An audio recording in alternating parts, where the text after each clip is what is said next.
Today I wanted to address a couple comments and questions I'd gotten about my statement of I'm going to need to pull the header for the starter.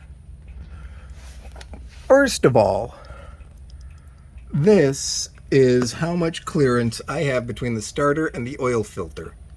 I may be able to squeeze the small starter out since it's one of the newer Eagle Premier starters if I remove the oil filter. Second, these wires, while close, are not actually touching the headers. It's kind of hard to see if I snake up in there, but it's just north of touching them. So if I unbolt here and here, I can just pull off these pipes, leave the muffler in place.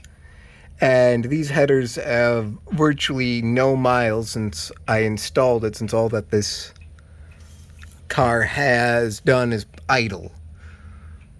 So it'd be easier that way still.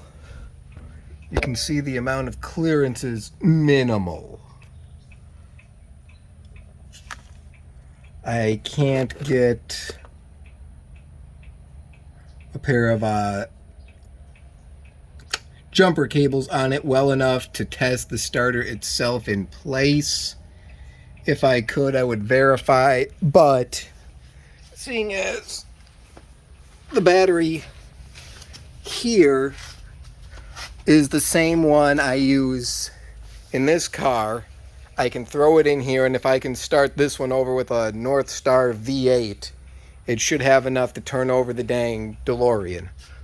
But otherwise, there's no good way from the top either to get at it. You can't go forward. It's either pull the oil filter, drain the car of oil, and then refill to change the starter, or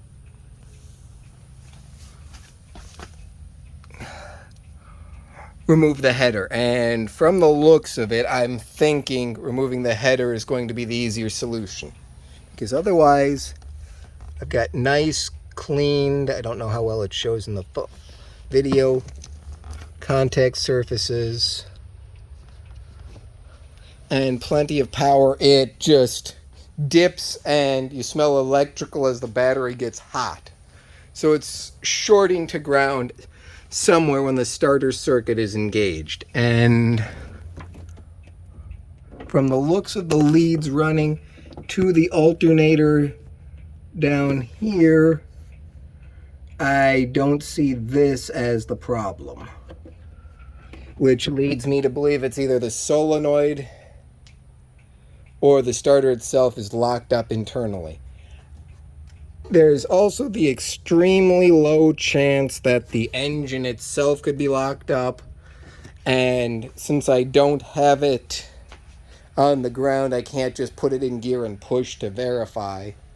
But short of putting a 35 millimeter socket on the crank, which is somewhere around that, which doesn't even really, you don't have much clearance to get a socket on there, I'm thinking my best bet is pulling the starter, because I've been prepared for that for a while now, just because I don't trust most equipment on these that are factory original, and I have a still usable original factory starter that I'm going to put in place, or back in place I should say. Yeah.